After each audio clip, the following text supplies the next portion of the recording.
Hello, everyone. I'm Keith Casebolt. Welcome into Simply Life this week. My dear friend across from me, Gary C. Johnson. Good to see you again.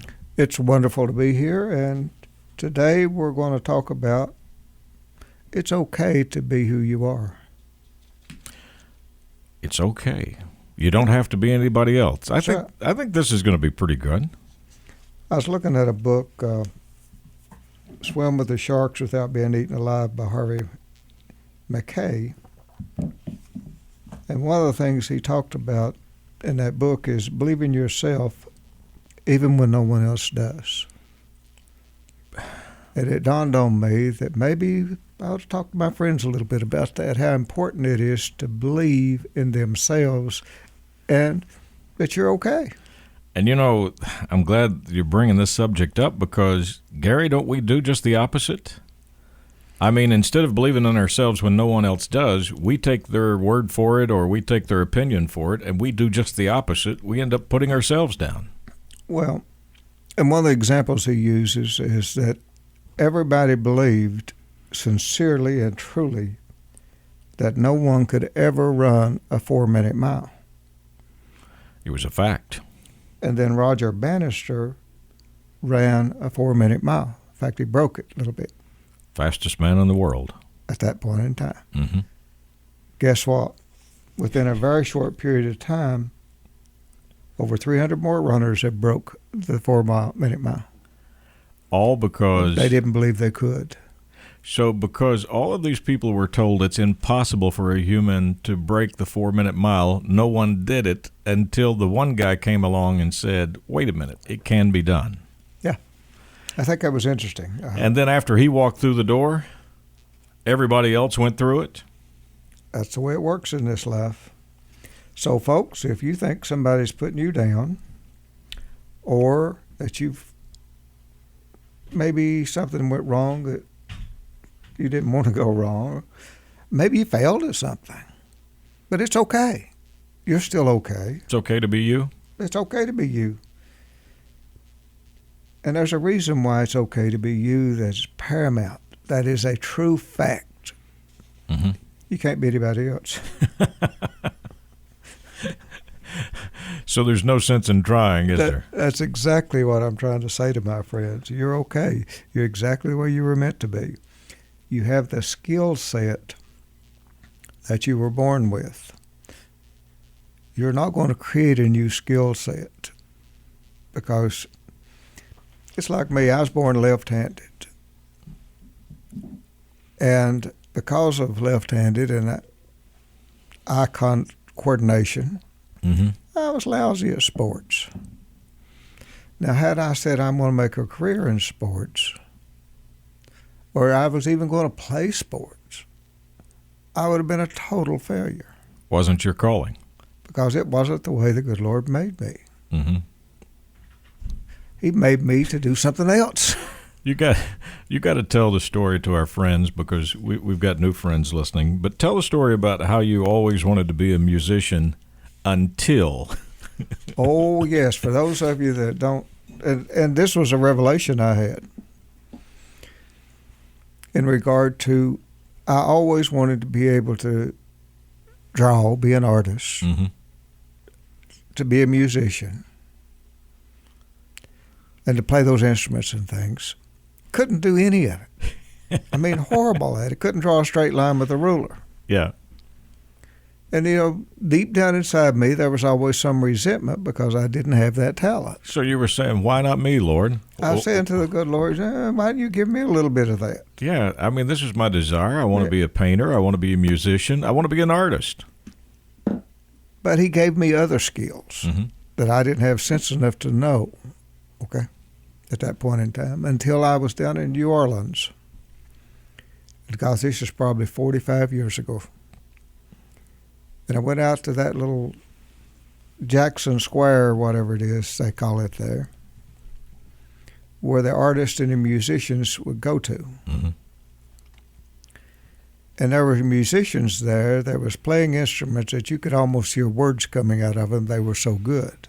Talented people. And there was artists that could just draw your picture while you were sitting there and make it almost as... And guess what, my friends? Those people had cups in front of them. And when I saw the cups in front of those people with all that talent, I looked up and I said, thank you, Lord.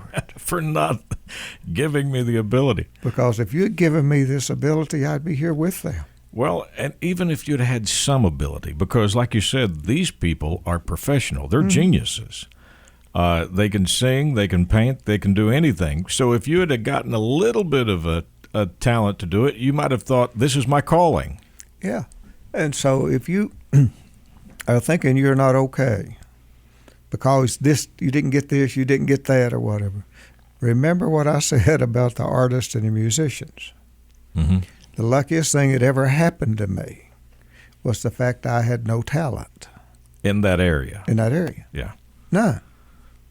I didn't know it. Your calling was what you're doing. That's what I'm doing. My calling basically was to be a lawyer. I mean, no question about it now that I know that. Yeah. So, my friends, you're okay the way you are. Don't shy away from that which you were given as your real talent that you have. Understand it's as good and important as any other talent that anyone else has, and that you're okay. You make me think about you remember that song by the great Garth Brooks, I Thank God for Unanswered Prayers? Mm-hmm. So it sounds like you're thanking the good Lord for the unanswered prayer. That's right. And the good Lord knew better. So we do that in a lot of areas. Here we're blessed with a talent or skill, but we're running off and trying to do something else to keep up with the Joneses and to do something we weren't called to do, instead of embracing the talent or skill we have. And not understanding that you can't be more than what you are, but you can be less. Mm-hmm. And I'm encouraging my friends to not be less than what they are by embracing that which is unique in them, rather than trying to embrace something that's unique in someone else. You know, I can relate to your story. I have had a guitar since I was 15 years old. So that's 40 years that I've had a guitar. Gary, I can't play a note. I mean, I've tried, I've taken lessons, I've had people. I love it when people are so talented and they just pick up a guitar and say, just do what I do. And I'm like, dude, if I could do what you did, I could play. I can't play. I just can't do it. I wanted to, but I can't. But you're good at what you do. I hope so, but it's It's not your that. talent. My talent is definitely not playing an instrument. And I watch other people at it, and I'm like you. I marvel at the talent they have, but that was the talent they were given. And they're good at it. I guess that keeping up with the Joneses is one of those old sayings that rings true. Instead of being happy with who we are and what we have, we're trying to keep up with other people. One of the things that he says in here that I wanted to share with my friends in this book, Swim with the Sharks Without Being Eaten Alive. He says, the next time someone calls you a one-way, egotistical son of a, don't forget to thank them. They have just provided a strong endorsement of your mental health. Self-esteem is a buzzword these days, and it's about time. The higher it is, the better you get along with yourself, with others, and the more you'll accomplish. If you've done it and you tell about it, it's not bragging, it's a fact. Now, that's pretty strong words. Because now I'm sitting across from you and I'm thinking, now, Gary, that doesn't sound very humble. It's not. It's saying to the world that you know you're okay. That you're not trying to flaunt anything. And if they call you that because you do feel like you're okay, it's a compliment. Yeah, doesn't mean you're arrogant. It means that you just... It means that you did it, and you're okay with doing it, and you were good at what you did. That guy is trying to get you to understand that until you believe it, No one else ever will. Is that the point of it? That's right. So if we want anybody to look at us or perceive that we have a talent or ability in anything, we first have to believe it ourselves. Well, and he says, just remember that being an optimist and optimism is a quality that consistently throughout your life delivers results. I believe that. And then he asks this question, did you ever see a good performance out of a pessimist? No, because that person is predicting, and it's going to be bad. And then he goes on to say, no one ever calls himself a pessimist. They camouflage it by calling themselves realist. Boy, now I've heard that many a time. How many times have I heard, I'm just being realistic? Right. That phrase. That's the camouflage of pessimism. Yeah, I'm just being realistic. It'll never work. It'll never happen. You'll never achieve that. Yeah, that type of reality is putting the camouflage on the negativity. And what I find funny about everything that you're reading is it is so true. If you predict it to be bad, it's going to be bad. And that is instinctively. It's hard to get away from, though, isn't it, Gary? I mean, you did a Well, my friends understand they're okay. Yeah, you did a television program the other night, and you just basically looked into the camera and said, listen, it's going to be fine. We're going to be okay. Stop worrying. Everything's going to work out. The sun's going to come up tomorrow. I mean, you were going through the whole list of things to try to tell people not to be negative, but to be positive. If my friends are worrying about things they can't change, they need to stop doing it. If they're worried about what someone thinks about them, they need to stop doing it. It doesn't matter what someone else thinks about you. If it's bad, it doesn't mean anything. If it's good, it doesn't mean anything. You know, here's what gets me about what you just said about people saying something. I'll bet you there's people listening to this program right now that can relate, that someone has been mad at them over something they didn't do. But instead of taking the attitude of, I'm innocent, I didn't do it, if they want to feel that way, let them go ahead, they have still worried about it. They have still tried to change this person's mind, knowing the whole time that they're 100% innocent. We still have this built-in thing about wanting to be liked. Again, I will say this to my friends. You are okay. It doesn't matter what anyone else in the world thinks about you, one way or the other. Now, you feel good if you think people like you. And you feel good if you think people have a high opinion of you. Mm-hmm.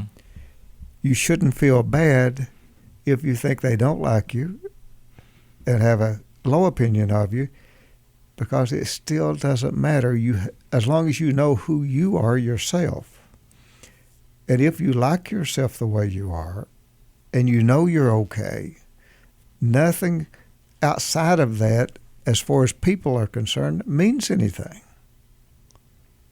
Now, you may, like I say, it's part of life, and we deal with it.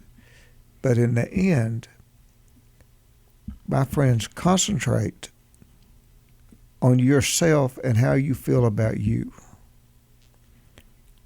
And the rest of it will take care of itself. You know, that goes along with, I can't think of the song now, but I heard a line in a song on the radio the other day that said, stop trying to fix people and try to fix yourself.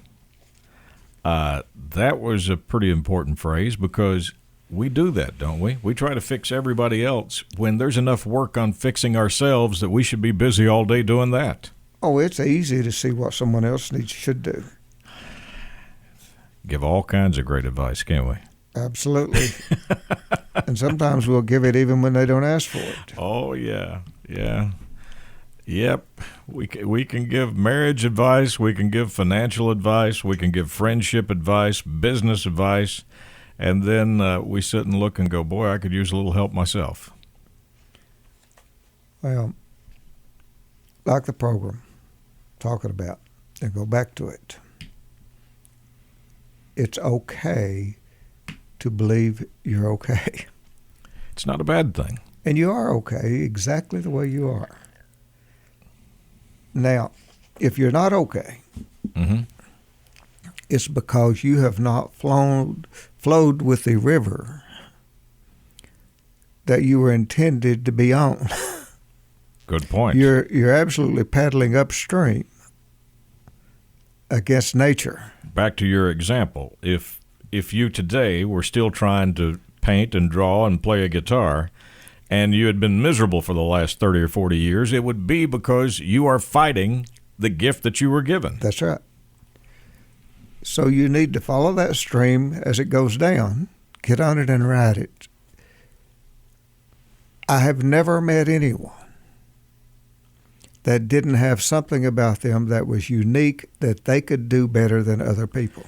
So, Gary, the first thing we need to do is find our identification or find out what our ability is or what we enjoy or what we love? Yeah.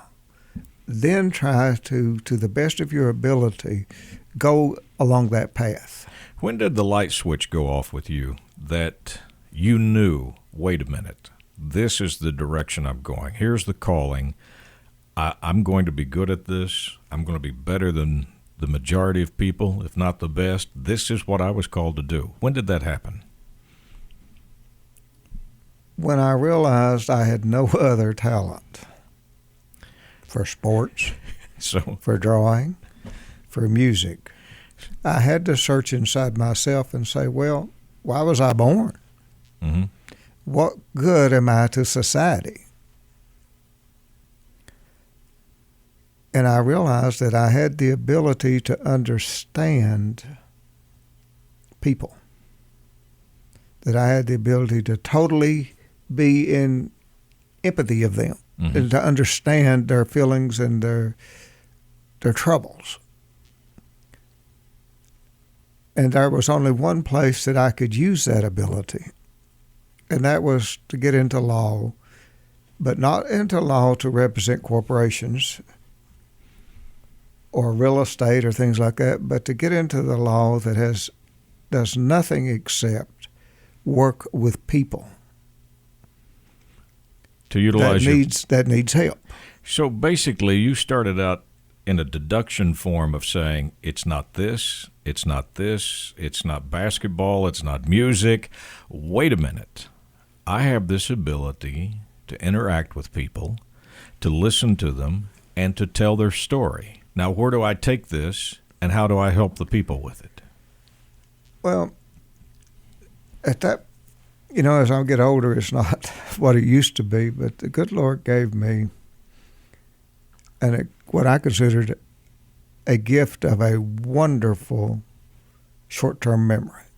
Didn't do much more from a long-term, Mm-hmm. but I could put any amount of information over a short period of time in my brain and then put it together and bring it back out in a short period of time, and then it would leave naturally. Right.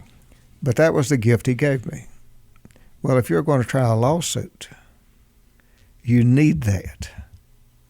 You need to be able to remember every detail of every fact in that case, both sides. So it wasn't just the empathy for people and telling their story. You had other talents that was my talent. That I had enabled you to do it. A really good short-term memory.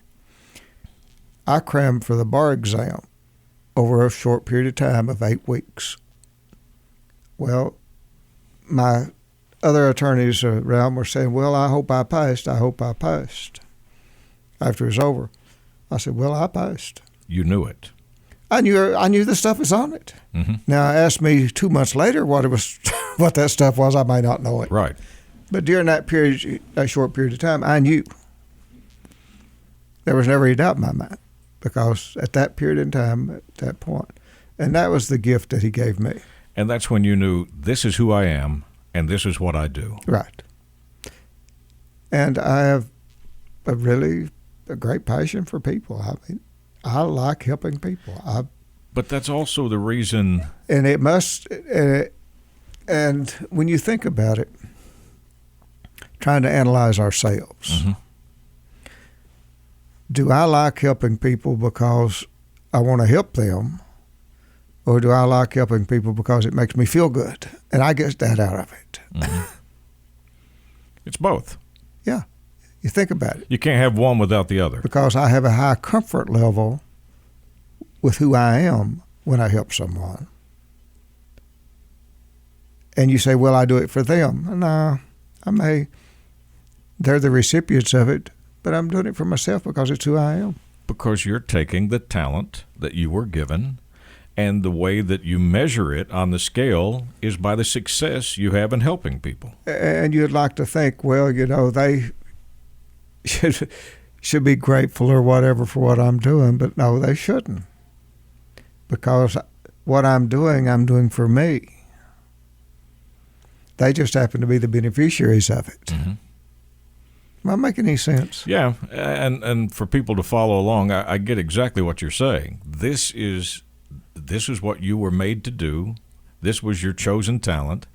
And the better that you do it, the better you feel, but the better the results are for the people you're doing it for. Right. And there's nothing wrong. Back to what he said about if someone calls you an arrogant SOB, take it as a compliment, but you're sitting here going, I love what I do and I'm good at it. And there's nothing wrong with that.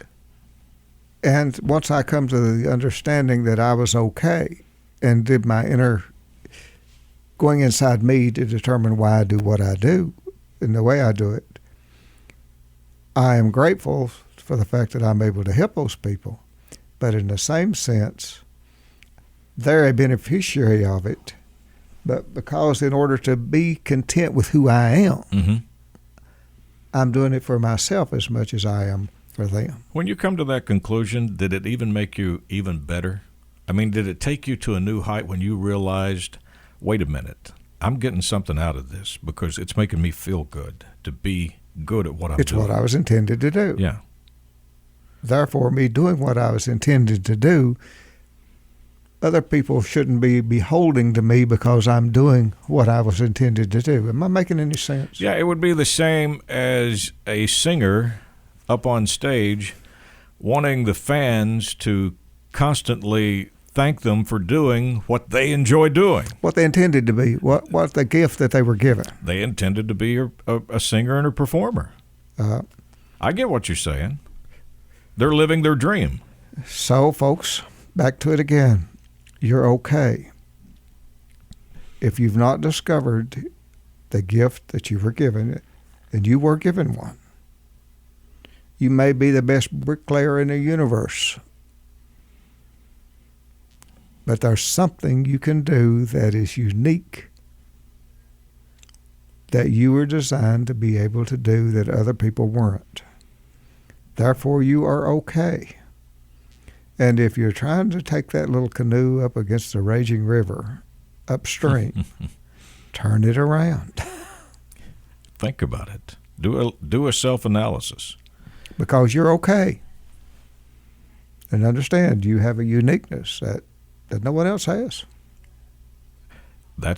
So we got to look inward first. You got to first find out what, to the best of your ability, what was the gift you were given.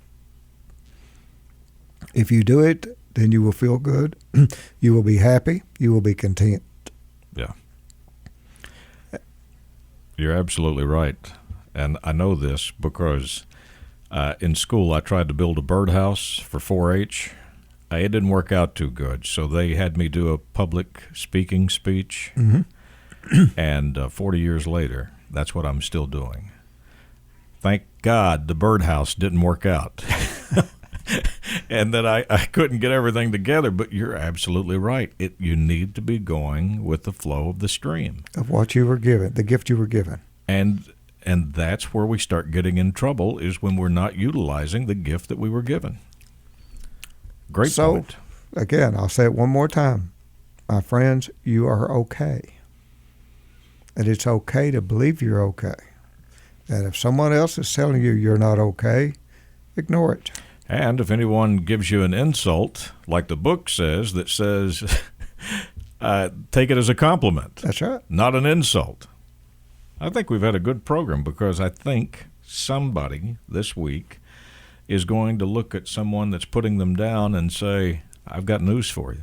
I listened to the Gary C. Johnson show, and I'm okay.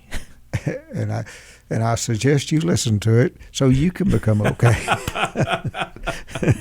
Well, there's our lesson. That's what we're going to be doing this week, is trying to find our unique identification and realize whatever it is, that's what we were meant to do, and we're okay. I think our friends will have some fun with this week. You can catch Gary's television show on WYMT Tuesday nights, 7 o'clock. Your CBS affiliate. Late night replay is on in Central Kentucky. If you need to speak with Gary, several ways you can get a hold of him. Gary at GaryCJohnson.com. Or you can go to judolaw.com. Either one of those. Judo Law is your method you created. And to keep it simple, as Gary is working with me on, you can simply take out your cell phone and hit #HURT. And that'll ring in to Gary also. My friend, this was a good lesson today. You're okay? I'm okay. And so are our friends. Thank you so much for tuning in today. As always, Gary and I look forward to seeing you again next week, right here at this same time.